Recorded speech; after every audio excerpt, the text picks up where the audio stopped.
Lihemetsa heas korras motokrossi ajal toimusid täna Eesti meistrivõistluste stardid ning ühtlasi EETV karikavõistluste viimane viies. Kõige väiksemas 50 kuubikuliste klassis esimesõiduvõistluse Tartu motokrossi esimene 7-aastane Lauri Lehtla, teise parimaga Martin Võõrm. Kokkuvõttes oli Lauri Lehtlal tänavude hooaja topelttabamus, ta võitis nii Eesti meistritiitli kui EETV karika.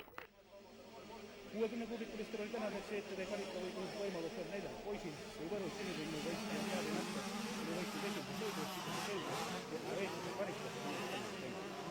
Eesti meistri kuldmedali oli Taavi võitnud juba varem. 80 kuubikulistel pretendeerisid EETV karikavõidule Tanel Leop ja Eedik Kuusk. Kuigi Tanel võitis esimese stardi, siis Eediku teine koht juba EETV. Eesti meister oli selgunud juba varem ja selleks on Tanel Leop. 500 kuubikulistel oli Eesti meistrivõistluste sõitudes kohal ka MM-17 mees Aavo Loop. Keegi talle vastu ei saanud, kui Eesti meistriks tuli siiski täna 2 korda teine olnud Andres.